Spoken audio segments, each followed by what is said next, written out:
We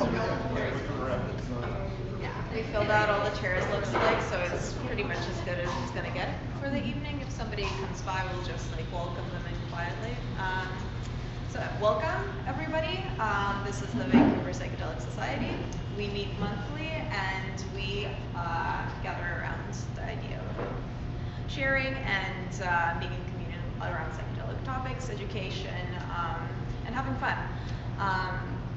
My name is Raina, actually, for the purposes of this meeting.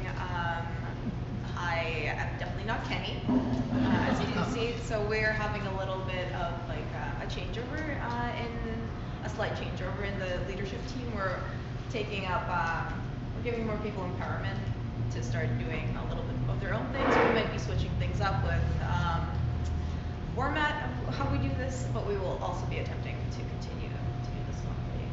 So yeah, I'm really happy to be here, and we've got a few announcements. So unfortunately, there are some costs involved with running this thing, and we've been a little bit bashful about asking around about this.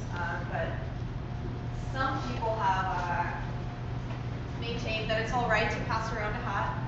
So this is our very fancy-looking hat for the night. If you feel comfortable and if you're able to, just pass some dollars into it, or you can e-transfer it to Kenny. The email is online on the Meetup page, so I'm just gonna give this over and in your own time. So really start. Thank you. All right, I'm just gonna do the rest of the announcements when that's getting passed through. And I will mention Discord while we're here. If you don't already know, we also communicate on Discord in between events. Please do send out an email to, again, Kenny. He's on the Meetup page, and he will give you a link to sign up. So it's not a public Discord, and so you should feel comfortable enough to talk about more sensitive topics, right? If anybody's in the public eye or anything, it'll be a little bit easier. So yeah, we are planning a next event as well. It'll be around the topic of meditation, and we were thinking of it as a more of a discussion-based meetup. So it'll give us a few kind of starting points, and we'll break out into groups. Yeah, and for tonight, as usual, we will have a speaker. He will talk for about 30 to 40 minutes, and later we will break out into smaller groups to discuss after Q&A. So yeah, without further ado, one more ado. I would like to thank our friend Damien for providing the space again. Yeah, so please thank him back if you're able to by buying maybe treats or something, or just giving him your appreciation because he's been doing this for us for a bit. It's great in the winter months before we can transition into the summer where we can rent venues and stuff.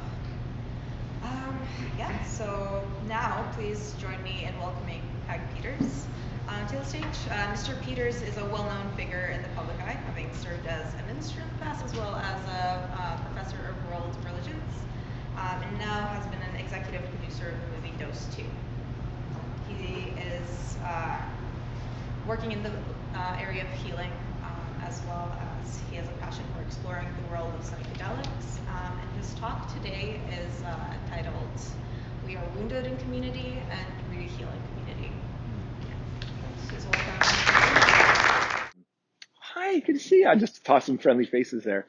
We're a small enough crew that I really want to allow this to be interactive, and I'll talk for a little bit, but if there's a question at any time that doesn't, I'm okay taking questions throughout the thing. So I want this to be an interactive discussion, and the topic that we're exploring is really around group work and psychedelics. So I'll be kind of talking a little bit about how I got into this, and also kind of what we're doing right now. My wife Heather is here as well, and so a little bit about who I am. My name is Peg. My wife and I have been married for 32 years. We have 4 grown daughters in their 20s. And I have done lots of different things in my life. I think the most recent work that I was doing is I was working with women's empowerment work in East Africa. So I was working in Ethiopia for 15 years. And our goal in that kind of work, it was an organization I helped found called Run for Water. It was a charity. And that's a really important part of my story because what I learned in Africa and then what I brought back to kind of my life now is kind of, it really helped me understand what was missing in our world and why kind of, why the psychedelic renaissance is really has an opportunity to really change the kind of mental health state in our culture, in our world. And so I'll tell a little bit of some of those stories and kind of land you on where I'm at now. And my wife and I just started a company doing group work with psychedelics. And so we'll kind of land this story about how I got into this work, what we're doing now, and then some of the research on group work and psychedelics. And then we'll open it up and see where questions land for you guys. So for me, I've always been a really deeply spiritual person. I grew up in an evangelical church, and that's all I knew. My parents were missionaries in Ethiopia when I was a kid, so I got to know that country as a child. My dad was a teacher, and there was a teaching renaissance going on in the 70s, and the Canadian government and the Ethiopian government were in partnership. So I had this beautiful experience as a young kid growing up in Addis Ababa, with lots of young kids that were living a very different world than any of my friends that in Canada. They were free in the sense of you just hung out in a village, you just played with kids and did whatever.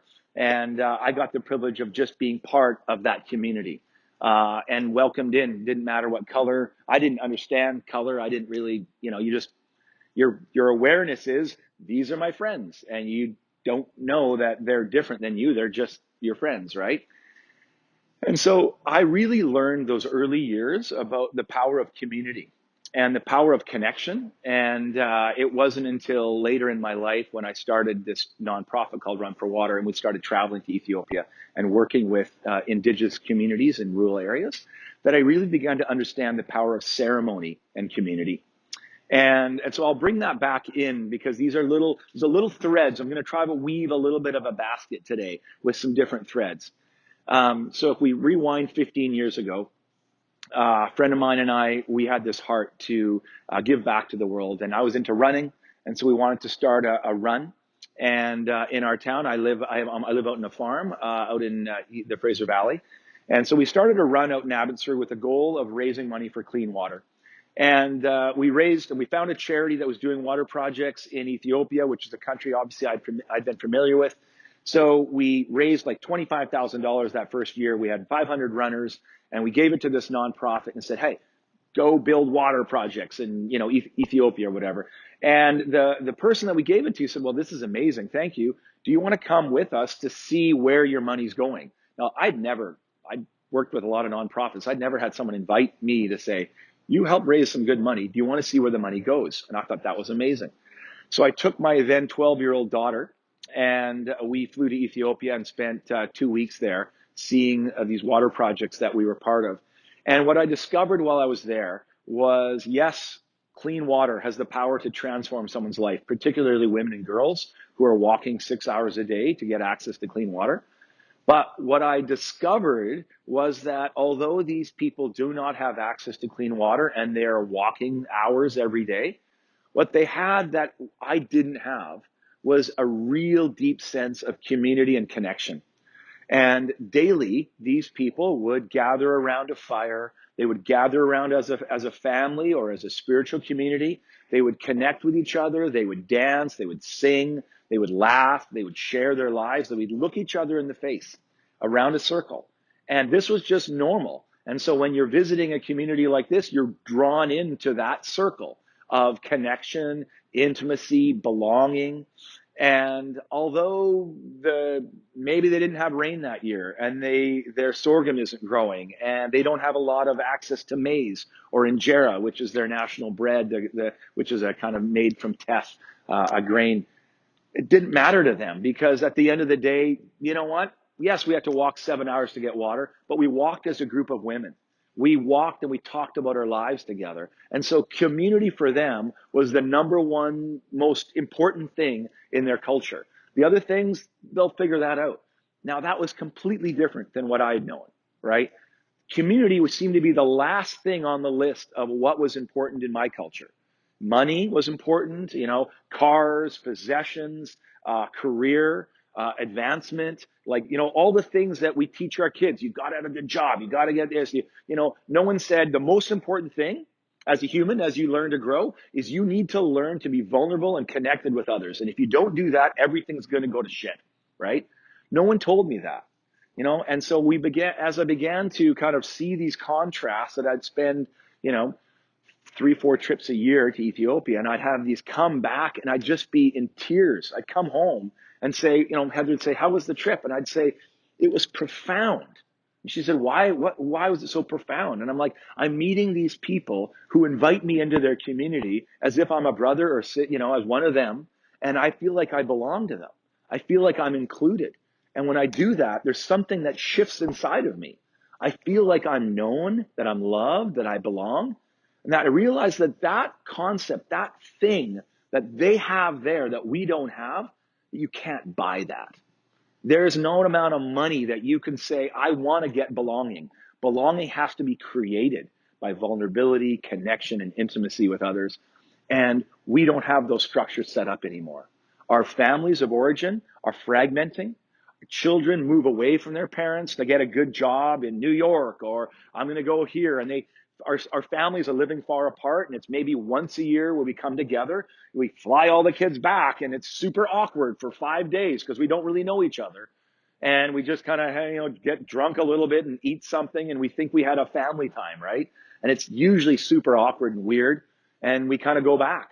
So our family structures aren't really providing the sense of intimacy and connection. Well, what about our spiritual communities? Well, religion has moved so much so into the moralizing realms where it's only that if you're doing something wrong, that the community kind of shames you, kicks you out, says you're not good enough. And so people are like, I don't want to be part of a church. I'd grown up thinking, well, church is going to be the answer to community, right? That's what I'd grown up in. I became a minister, got ordained as a pastor. And my wife and I, we lost 2 babies. We lost a stillborn son named Joshua, and my wife also had a 3-month miscarriage. And in our community, people didn't know what to do with that. They would give you pat answers like, here's a little Bible verse, God's gonna, if you do this better, maybe God will reward you later. Like it was some kind of, and I'm a pastor. And I'm like, I hate this community. They don't know how to handle pain.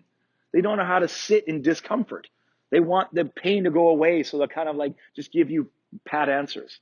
And so quickly I was like, this isn't the place for me. I can't minister in a place that doesn't know how to build proper community. They don't know how to sit in people's discomfort and sit with pain. Well, I don't want to be part of that. So I left that and I started teaching. So I got teaching at SFU, and I was teaching at Trinity Western, World Religions. All the while studying stories and myths that are all about trying to unify communities. That's what myth is. Myth are these deep stories that unify us and connect us. And so I was drawn to that idea. I was drawn to the spiritual.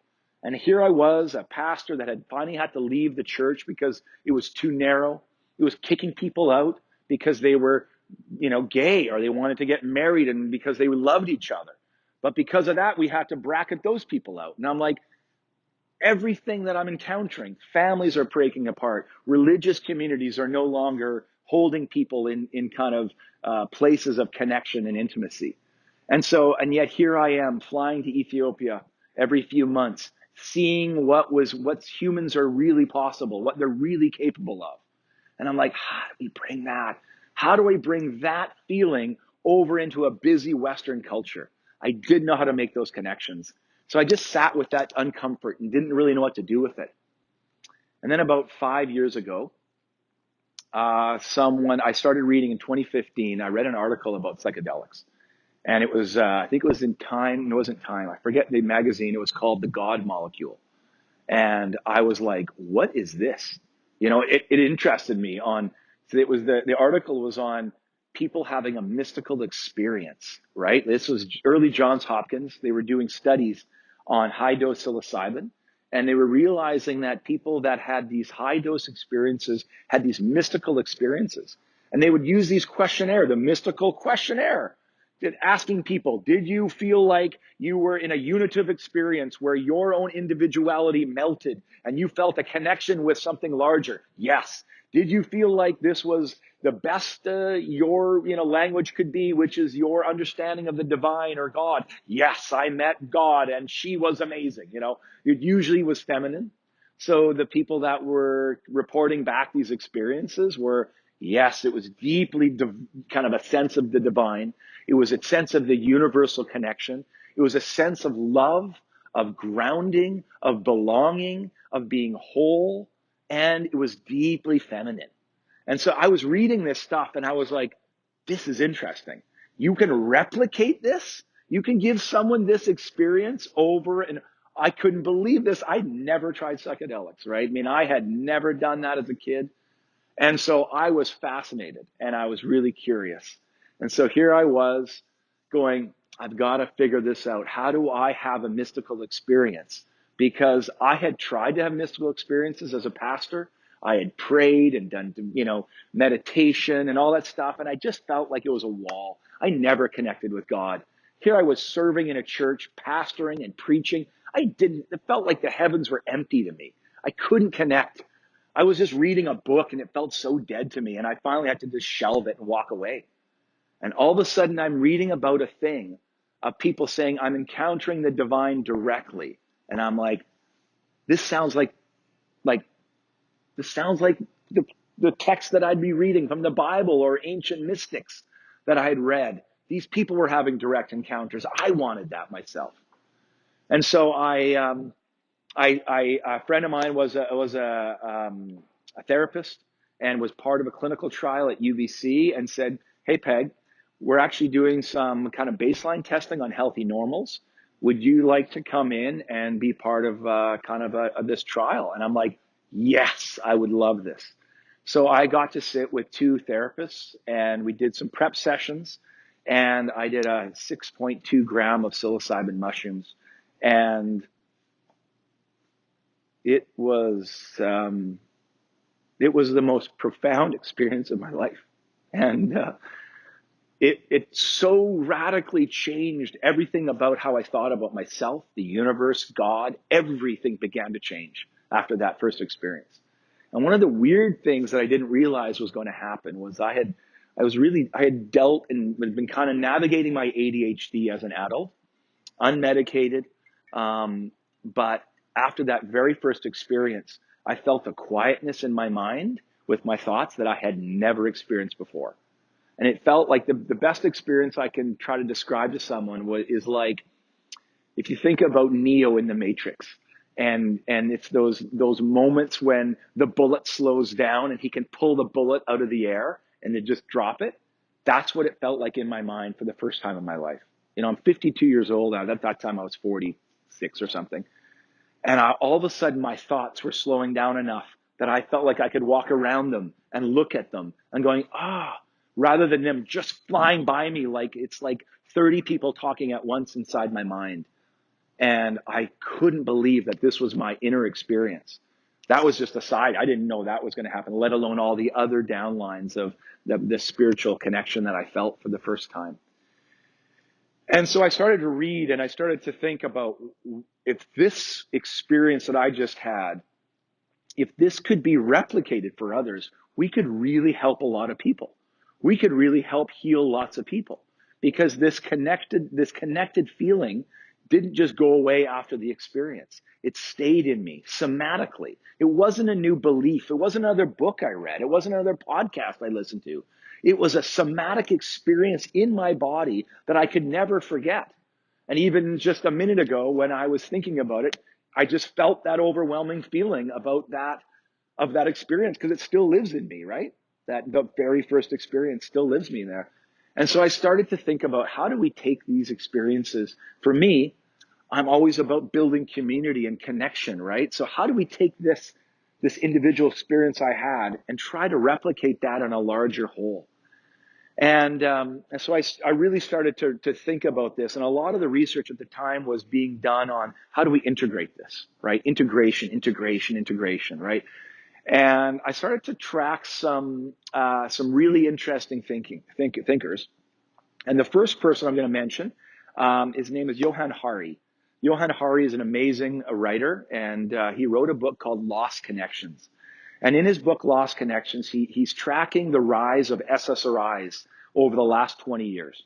And as a journalist, he's looking at this issue and saying, how is it that our culture at one time went from nobody using SSRIs to millions and millions of people on a drug they have to take every day that mutes their nervous system response? So it kind of suppresses your feelings. So you kind of feel a sense of dullness. Now, for some people, their window of tolerance for difficult emotions is so narrow that an SSRI actually is really helpful because you're like, I don't want to be in panic all the time. I need to have it muted down. But for the majority of people, their responses have been, I just feel muted. I feel that my life is just dulled. I'm not feeling anything. And so this book really talked about how did that happen? And where he landed, Johann Hari landed, was that the rise of SSRIs is directly correlated to the disconnection that we're feeling in our lives. It's the lack of deep, intimate connections that we feel. And I'm going to read a quote from him in his book. So this is what he says. He says, loneliness isn't the physical absence of other people. It's the sense that you're not sharing anything that matters with anyone else. If you have lots of people around you, perhaps even a husband or a wife or a family or a busy workplace, but you don't share anything that matters with them, you'll still be lonely. And I thought, he's nailing it. I know so many people that have friends at work, even colleagues, people they want to go to the hockey game with, someone to meet at the bar, but their deepest parts of their life, they don't know how to share that. That's too vulnerable. These people couldn't handle that. He goes on to say this, and to understand the culture in which our society was evolving. He says, the internet was born into a world where many people had already lost their sense of connection to each other. The collapse had already been taking place for decades by then. The web arrived, offering them a kind of parody of what they were losing. Facebook friends in place of neighbors, video games in place of meaningful work, status updates in place of status in the world. The comedian Mark Maron once wrote that every status update is just a variation on a single request. Would someone please acknowledge me? And when I read those words, I thought, he is nailing what's going on in our Western world right now. And I could see the contrast in Africa, and I could see that we were experiencing a crisis of despair and isolation that our planet had never seen before. And then COVID happened. Into this desperate world, COVID comes in and isolates every single human being from each other. The one thing we need in order to be able to survive as human beings, as social creatures, is taken away from us and ripped. And now we're told we can't go see our neighbor. We can't hang out with anybody. We have to be sequestered in our houses. And the houses that we got sequestered in were sometimes with people that we didn't even really like. We didn't know how to navigate that, right? And so it was a fascinating time that was going on in our world. So meanwhile, I'm looking at the research coming out on psychedelics, and I'm watching particularly the folks out of Imperial College London. This is Robin Cartwright-Harris. This is Rosalind Watts, who's now gone to a place called Synthesis Institute out in Holland. And what they were looking at psychedelics primarily as a way to deal with things like PTSD, chronic pain, depression, these kinds of things. But Rosalind Watts early on saw, and this is already in 2018, 2019, she saw already that their model of 3 sessions with 2 therapists, they do a psilocybin session with the 2 therapists, then you kind of integrate a few sessions after. She noticed that the follow-up that was happening 3 and 6 months after, that people were still falling back into depression after 6 months. They'd have this incredible experience. And what happens, as we now know, is that our default mode network, the place that we make meaning of, this part of our brain, begins to go offline. The 5-HT2A receptor, which the psilocybin molecule attaches to, allows for huge connectivity in our brain. So we have circuits that are firing now for the first time that have never fired before, allowing you to have new thoughts about the same ideas that you've never had before. You can take the same situation in your life, take this receptor and have it fired, and all of a sudden you have new ways of thinking about the same exact scenario in your life. And they're like, that's beautiful, but what happens after 6 months is these people became depressed again. And they're like, why? You had this incredible ecstasis experience of seeing that you are a divine being, that you are worthy of love and connection. And then what happens is they never experience that feeling of love and connection from other people. They only experienced it from the two clinical researchers. And when the two clinical researchers say, sorry, the trial is over, the feeling of ripping and tearing that these individuals talked about was a new trauma. I attach to you in the most, and the way we describe it now, it's almost like a new mother attaching. Psilocybin allows you to connect at the deepest parts of your being. And so in those moments of reintegrating back in with your therapist, there's a deep attachment that happens. But after it's over, the therapist has to say, sorry, the trial's over, or I can't, the $200 an hour fee is up, and sorry, you're done here now. And so now your nervous system doesn't know that. Your nervous system just says, I felt connected to this person for the first time, and now they say, I'm done. And so that ripping that begins to happen inside was happening in the integration after. And so Rosalind Watts said, we've got to find models of giving people these experiences and then keeping them connected in community. We know this has got to be more effective than just the one-on-one therapy. And we know that this is more cost effective. And so Rosalind Watts really began to look at group models of how to use group therapy and group integration as a way for people to attach to each other, not to the therapist. The therapist wanted to get out of the way so that the community can attach to each other. Now, when you start thinking about that, that makes a lot of sense to me, right? And so as I started to follow her research, and I was doing a podcast at the time, and I started to interview these people, I realized that this to me was going to be the way forward for psychedelics. And then I encountered a friend of mine. Her name was Lori Brooks. And Lori Brooks, I'd known Lori for 30 years, and she got cancer. And she was given 6 months to live. And we knew my friend Dave Phillips, who was a therapist, who was her therapist at the time, said, you know what, there's an underground group of therapists that are doing psilocybin work, particularly beautiful for end of life. Lori, would you be open to having an experience with psilocybin mushrooms to deal with your end of life anxiety? And she said, yeah, I think I really need that. I'm really navigating these fears. I'm waking up every day thinking, I'm not going to be at my daughter's wedding. I'm not going to see this. All the things that she's going to miss is what was forefront in her mind every day when she woke up. And she had a tough time enjoying any part of the day because of that existential dread that she felt every day. I said, Lori, I know this is really crazy, but would you be open to me filming your session, both with your therapist, also during your session, and then after? I'd love to see what happens before and after. And Lori said, yeah, Peg, I really trust you as a filmmaker and a storyteller. And so she invited me into that process. And so I got to film Lori and interview her before. We filmed the session, and then we filmed after. We kind of started to track with her. And we realized after that what we had was something really beautiful and profound. We had an incredible person as a storyteller. Lori was a mom of 4 kids, had never done psychedelics before, and had this incredible experience. And it was through that kind of filming that we realized that there was a story here that we wanted to tell. And so the story started to get bigger because Lori's cancer came back a second time, and we wanted to continue to film, and the story got bigger. And so I contacted 2 young filmmakers, Tyler and I had met, and they had done a film called DOSED about helping a young lady get off of addiction in the downtown east side using psychedelics. And they were using ibogaine and psilocybin. I saw that movie and met them, and I loved how they told the story. And I said, I've got a half-finished project here with a lady named Lori Brooks about psilocybin and end of life. Would you guys come on and help me finish it? And so they took on the project with me, and I got to kind of produce it while they really took their creativity and told this beautiful story. And for those of you, I don't know if anyone has seen Dosed.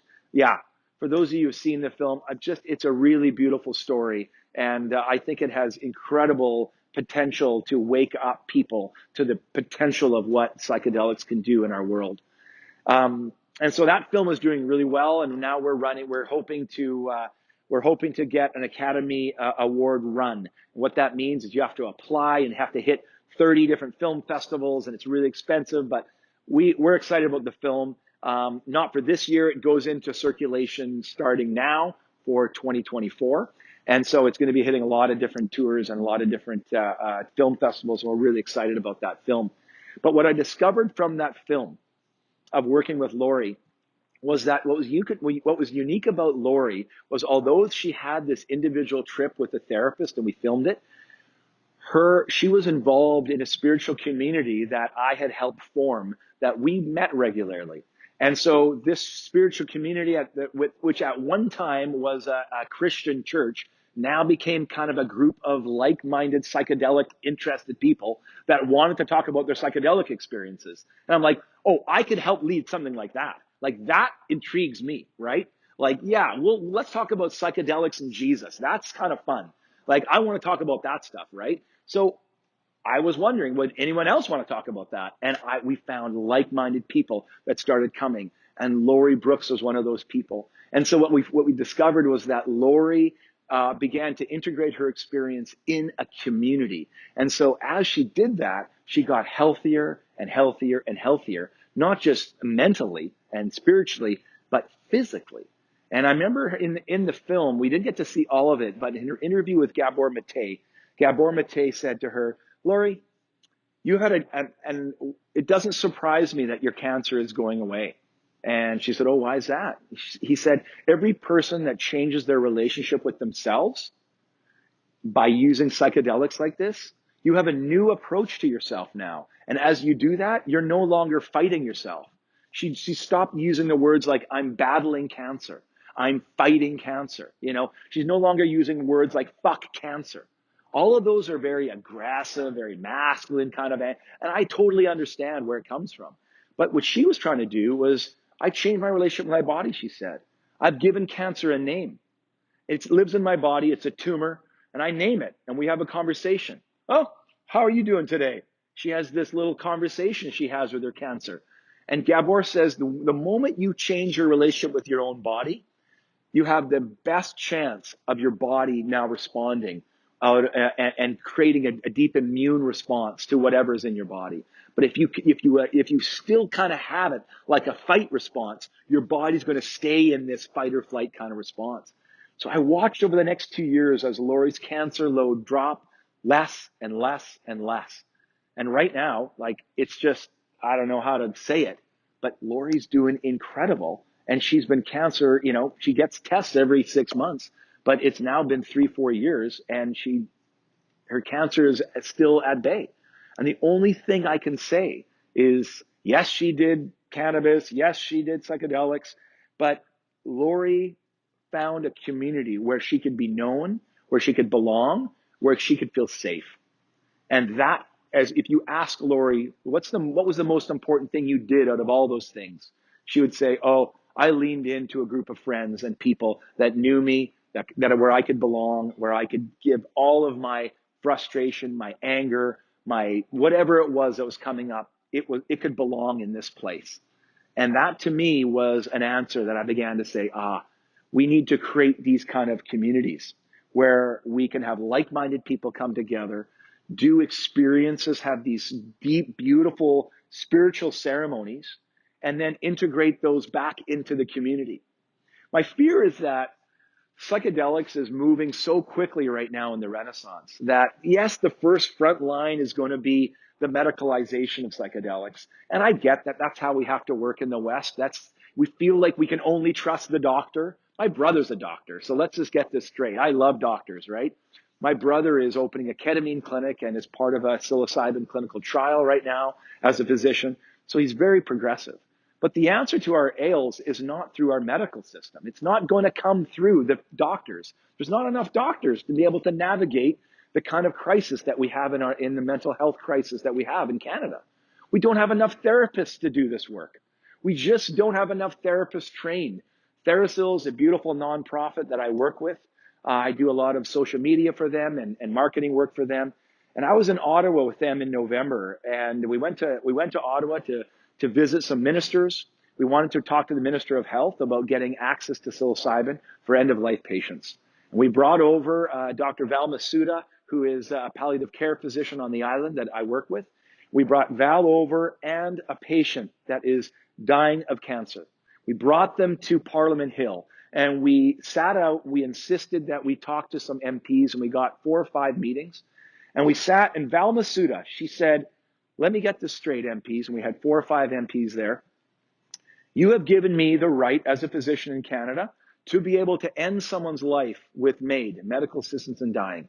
She says, I'm a palliative care physician. Thank you for trusting me that sometimes people's suffering is so great that I want to ease their suffering so they can move on to the next life, to whatever that might be, with their agency and their autonomy. Thank you for giving me that right.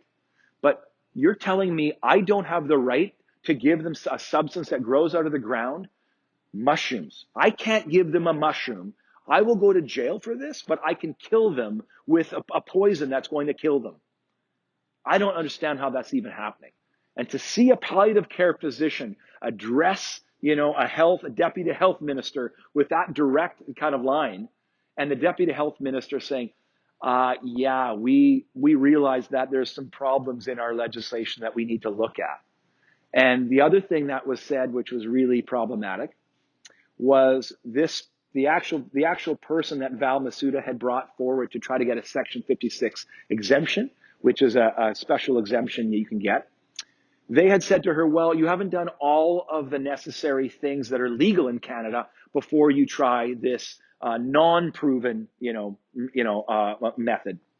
Well, what are the ones that we haven't tried? You haven't tried electroshock therapy. You haven't tried MAID. And they had this in writing. This was an email they got back to a doctor. And the Val said, oh, thank you for that. That's now in writing. This is all I need. Took that to the Theresa lawyers, and the Theresa lawyers did a charter challenge. And basically the charter challenge was saying, you have said to our physicians that they have to kill someone before they give them mushrooms? Is that what you're saying? It's absolutely ludicrous, right? So we're in some massive changes that are going right now in Canada. We think we're going to have some, probably in the next 6 months, some real shifts in where this is going to be going legislation-wise. But for me, what good looks like is that we begin to, as communities, like this, we begin to, as communities, form smaller groups and train facilitators on how to sit with people in community sessions, how to sit with people, training them to do what we call nervous system co-regulation. So polyvagal theory, I'm not going to go into a lot of detail, but this to me is a really important piece of how psychedelics are going to meet the community. Polyvagal theory says this. It's by Dr. Stephen Porges. He argues that as mammals, the only way that our nervous system can regulate is when we use and borrow the nervous system co-regulation of other mammals. We are designed to be in social circles so that our nervous system can regulate off of others. So that when we are in our window of tolerance, which is like flow state, that's good. We're feeling connected, seen, loved, belonging. But when we move outside of that into stress, which is normal, we're out hunting, there's a tiger comes at us or whatever, that's normal, right? I'm not retorting, not normal for us, but our ancestors. We would come back into the community, find a place of safety and connection, feel the sense of belonging, feel that we're known and seen, and our nervous system can co-regulate again. Yes. 10 more minutes. Okay, good. And so Stephen Porges said, if that's the case, if we are social creatures that can only regulate around other nervous systems, how do we create safe communities where we can actually get regulated? And so what's fascinating is to see how polyvagal theory of co-regulation, group work, is now coming into psychedelics. And so what we're realizing is we're combining 3 fields: polyvagal theory of co-regulation with internal family systems. There's another theory about how our internal system acts like a family. We have parts of us. There's part of me that loves this. Part of me got traumatized as a kid, and then I'm a little scared about this. Part of me loves to trail run. Part of me, we have all sorts of parts in us. And that we show up in these different parts when we kind of do these altered state work, we begin to navigate our interior space in these parts language. So you have this parts language, You have this polyvagal theory, and now you have this research out of Imperial College and out of Rosalind Watts showing that the best way to get our nervous systems ready for altered states is by putting us into groups and co-regulating us over a number of weeks. And when that happens, we feel safe and are known, and we can now journey with a group of people into an altered state and feel really safe and go to places that don't dysregulate us. So that's the problem that happens when you do therapeutic trips often, is that if you're not kind of co-regulated with a group, you can get so dysregulated by a high dose psilocybin experience that it's really scary, right? And people have, quote, bad trips. Well, I don't really believe in bad trips. I believe in good trips, and I believe in easy trips and more difficult trips. But all trips are important, right? But it's how we integrate and how we work with them. And so as we've got to see this research, the group work that's coming out of the UK and Amsterdam, and with this polyvagal theory of how we co-regulate with one another, and then we move this into language of internal family systems, of how we can work on our insides. And it's as we brought those models together that we've seen incredible results at doing group work with psilocybin in our underground network now. And so we have companies called Gathering Groups. You can go on the website, gatheringgroups.ca. And we are working and building a network of therapists across Canada that want to do work in a team. And so they want to become certified in group work. They co-regulate online using Zoom, 90-minute sessions once a week with a group of 7 people, 2 therapists. They work with them for 10 weeks to co-regulate, and we use every week, we use different questions that help you feel connected with one another. And then that group comes together in person for a medicine experience at the retreat center, and then they integrate those experiences back online. And what we're finding is that is a game changer for people, and it allows them to do psychedelics in a safe model, integrated in a community kind of way. And so we are just at the forefront of launching groups like that. We're launching about 20 groups right now, and we're in a part of a clinical trial studying group work and psychedelics. And we're hoping to develop a model that Health Canada can certify and say, we believe this is a safe way for communities to do psychedelics. And we think that you don't have to be a therapist or a doctor to help lead these kinds of groups. We want to train you in this, and we want to create a model that we think is going to be really effective at helping people co-regulate, navigate issues of depression, anxiety, and PTSD, and also help people explore their own spiritual growth and their connection. So that's kind of what Gathering Groups is all about, and how we kind of formed these little, this new little basket that we're calling Gathering Groups. So that's kind of my passion. Go ahead. Sorry. Yeah, good. I really wanted to take some Q&A, and I'd love to, if you have questions about psychedelics, spirituality, and group work, I'd love to explore that. And I've got lots of references and things I could bring up, but I'd love for you guys to find your way. What intrigues you about this work, and what kind of questions come up for you guys? Yeah.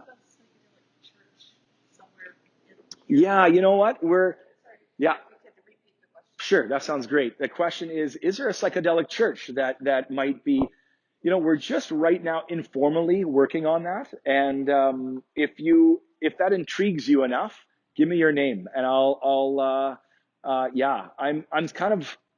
I'm at the place right now where I'm like, that doesn't exist. We're just kind of meeting informally, but I'd love to formalize that and make a spiritual community that can be open to that kind of work. So, and it's not Christian per se. It's open to anyone that wants to do this work and open up their heart to spiritual traditions, right? That can help us. So yeah, my background happens to be Christian. So that's, and if that's your leaning, and you're looking for a really interesting book, there's a book called The Immortality Key by a guy named Brian Marescu, who talks about the history of Christianity and how they were using now, and they have evidence of them using ergot, which is a mushroom, in the Eucharist in the 1st and 2nd centuries as part of their a spiked wine Eucharist. So people would be having altered state experiences on mushrooms that women would serve in the underground caverns underneath Rome. And now they're doing electrospectrometer. They scrape these vessels that are 2,000 years old and look at what was the substance in the Eucharist. And what they're finding is psychedelic mushrooms mixed in with the wine as part of the initiation of what it meant to be a Christian. You needed to die before you die in order to experience the next life. You needed to die while you're alive. Well, psychedelics allows you to have ego death. It allows you to experience death and resurrection while you're alive. And so the inscription on Mount Athos, which is the place that the Eastern Orthodox tradition and the Russian Orthodox tradition have an island, on that it says, unless you die before you die, you will not enter the kingdom of heaven. Unless you die before you die, you will not enter the kingdom of heaven. What does that mean? It means unless you have an altered state experience and begin to see yourself as kind of connected to all, you won't really understand, what the kingdom of God's all about. So there's lots of interesting insights. So Brian Marescu's The Immortality Key is a fascinating book if you want to explore psychedelics and Christianity. Yeah. Questions? Yes. Yeah, I'll try to re-give your question. So question is, we're kind of lucky in BC here where we've got stores that are now openly selling. Dana Larson at Medicinal Mushrooms is very bold with he made a presentation to the Vancouver City Board and saying, I'm opening this store. I'm asking you to come. If you want to shut me down now, but I'm opening this store because this is a harm reduction. I want people to have a safe supply rather than just getting it anywhere. So he did the same thing with cannabis, and he's doing it with mushrooms. Now, in BC, we're a lot more liberal than we are in Ontario.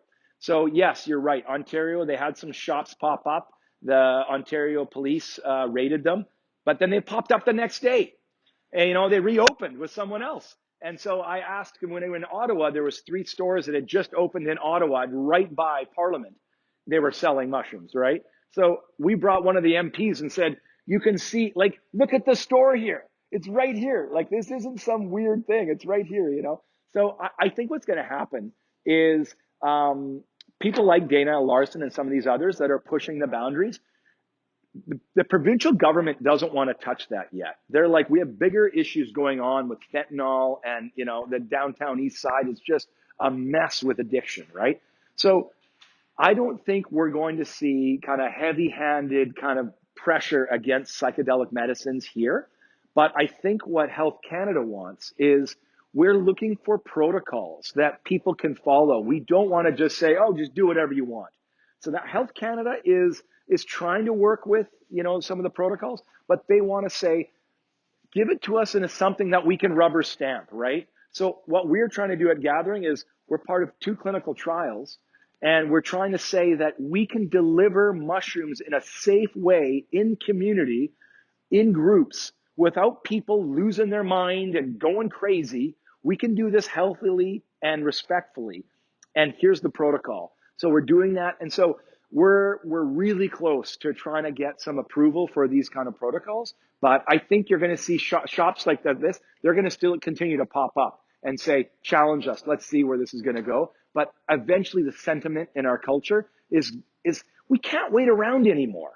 We do not have the luxury of just saying, no, let's just wait for another 50 years, right? We're 60 years behind in the research right now. We had amazing research in Canada in the 1950s. Canada was the cutting edge leading researcher with LSD at the Weyburn Hospital in Saskatchewan. Weyburn Hospital was the leading psychedelic research center for mental health in the world. This is the word psychedelic was coined in Canada by a Canadian physician. And we have an opportunity as a country to be a leading country in delivering psychedelic medicine safely, effectively, and compassionately. And I think Canada is going to be the first country to legalize psychedelics for the whole country and give protocols for communities, physicians, and therapists. So I think that's going to happen in the next year. And so we're really lucky to be right on that front edge. So yeah, those are my thoughts. Yeah. Yeah. Yeah. It's like the issue is not access. I think a lot of us, we can get access. It's how do we develop protocols that are safe and we can replicate, right? And that's going to be kind of the key. Yeah. Perfect. That's a big term. Yeah. The question is, so what actually happens in that? If you say, hey, co-regulation, that sounds like a nice word. What actually happens? What we've discovered is the work by Dr. Shannon Danes. She's from Vancouver Island University. She designed a program of resilience for nurses that were going off on stress leave during COVID. So she's a resilience expert. And so I went over there and interviewed her and then trained under her. And her protocol began to use ketamine. Now, ketamine's a legal drug that is used in hospitals all over. She began to use ketamine as a dissociative in groups.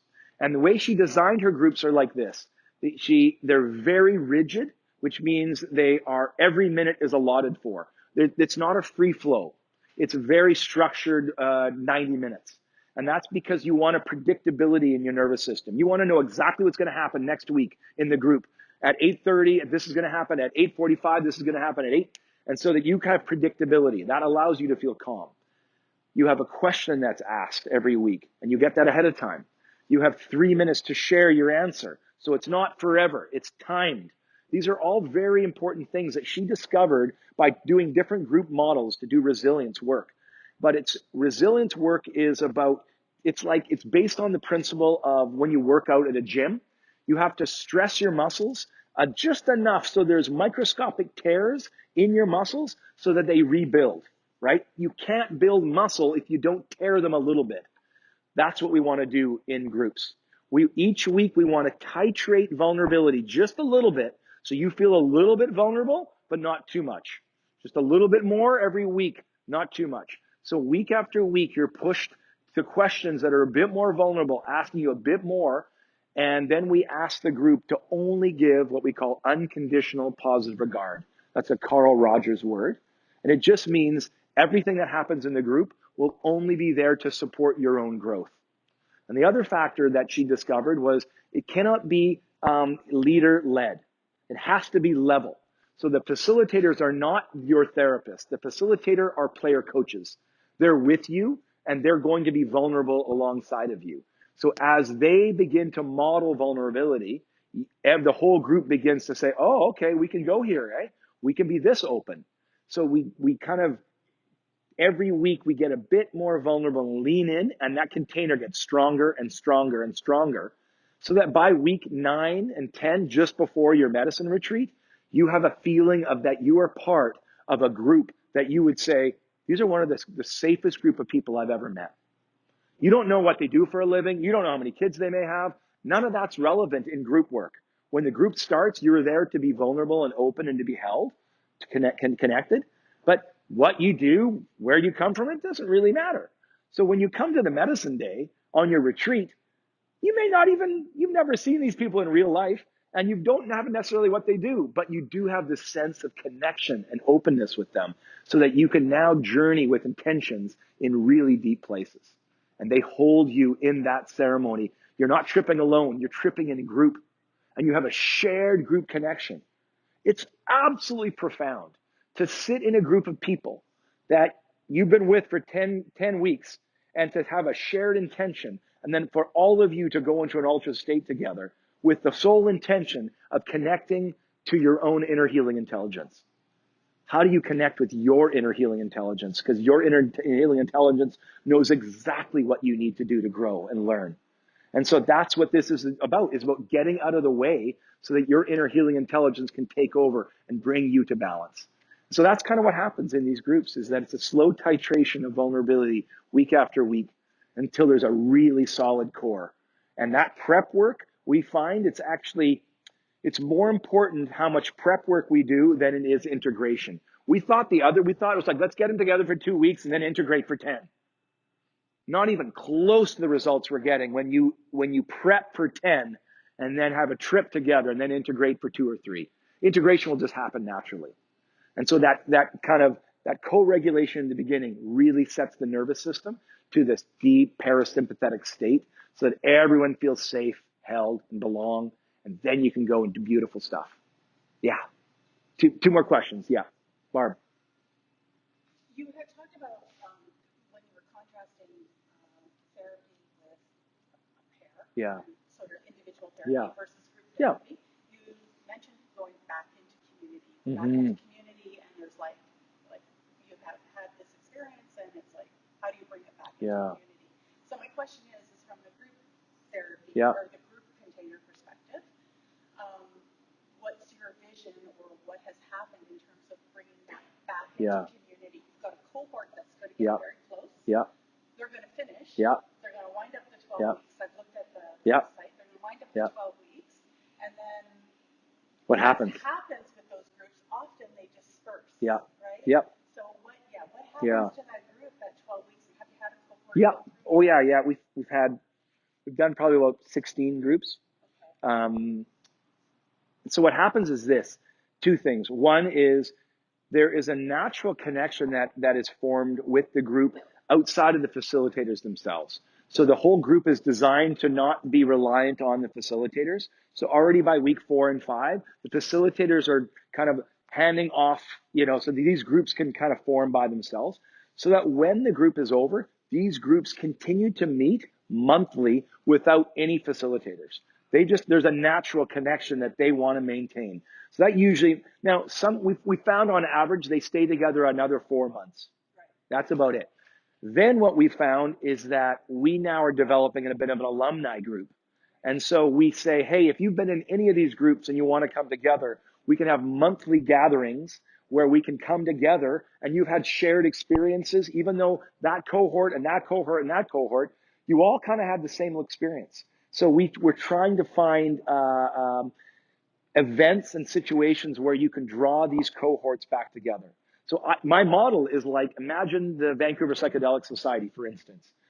Imagine this group starting 3 or 4 cohorts and doing these kind of group kind of retreats. But you stay meeting together. There's now a shared sense of how we want to do this. Kind of the structure is kind of laid out, and that as you develop kind of apprenticeship. So the goal is don't just do a group, go through a group, now lead a group, become an apprentice, go carry on this beautiful heart-centered work by helping others. Like you don't have to be some kind of PhD expert to do this. So our goal is that the model itself could create facilitators and kind of community leaders inside of the places where it's planted, kind of like mycelium. So that's kind of what we're dreaming of. And it's going to take a little bit of structure in the beginning to kind of plant it and help seeing it happen. But once it kind of catches on, we think there's an opportunity for these cohorts to start mixing and creating a bit of a community of like-minded individuals. So yeah. Yeah, gatheringgroups.ca, yeah. Yeah, I think we have time for one more question. Yes, sir. Yeah. Anyone can apply. You can go to gatheringgroups.ca. You go through a quick application there. We do a readiness assessment that gets assessed by a nurse. And then you are placed in different groups at different times. We have groups that meet in the afternoons and evenings. And then they have a retreat date. And if you want to be a facilitator, you can check off our facilitator track. And anyone can be trained to be a facilitator. Yeah. Yeah, I mean, she'd have to fly out here for the retreat. Yeah, yeah. Well, we have people because you can do all of the work online. It's all based on Zoom.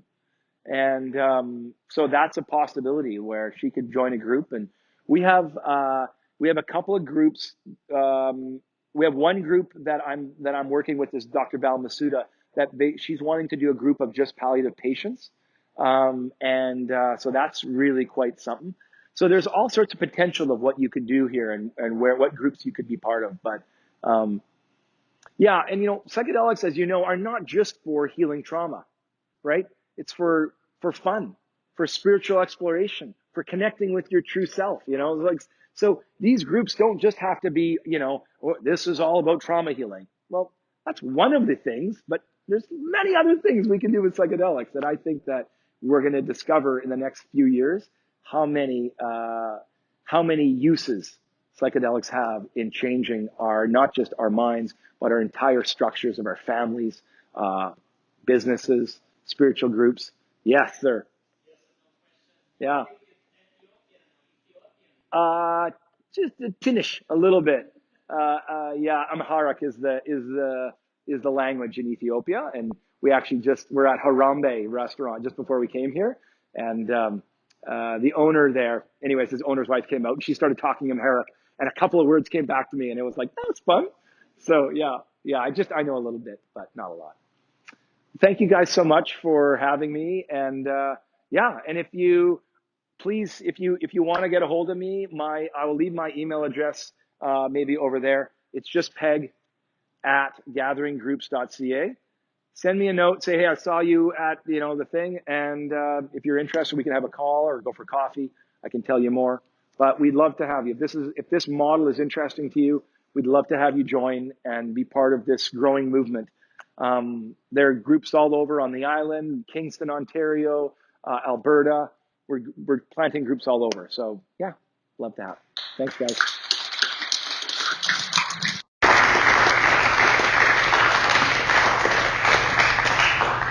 Thank you so much, Peg, for that amazing talk. I was very moved, and yeah, inspired about gathering groups. I'm gonna definitely look into that. It's something that we for sure very much need. It's time is coming. And yeah, I wanted also to take note of your podcast, Unveiled, available on Spotify. I listened to a couple and they're great. Psychedelic Jesus especially was very fun listen on the elliptical. Yeah, and we also have one more announcement before we break off into breakout groups. Can I welcome Dana up to speak about her event coming up with Psychedelic Sisters? Thank you. Hi, everybody. I'm Dana. And I am co-founder of Sisters in Psychedelics, which has a variety of different events and things going on some for women only and some for all genders. And I did want to let you know of an online event tomorrow evening. It's open to all genders, and it's a psychedelic authors panel. So we have 3 authors, Amanda Siebert, Dr. Randall Hansen, and Serena Wu. Between them, they're authors of both fiction and nonfiction books, both self-published and traditionally published, and they are going to be answering the A to Z's on how to get started, whether to self-publish, how to figure out royalties, whether to get an editor or not. It's by donation starting at $10, and 100% of the proceeds go to Heroic Hearts Canada to help them do outreach and support for female veterans. So if you're interested, you can get tickets at Ticket Tailor. And just search Sisters in Psychedelics or Authors Panel. Thanks.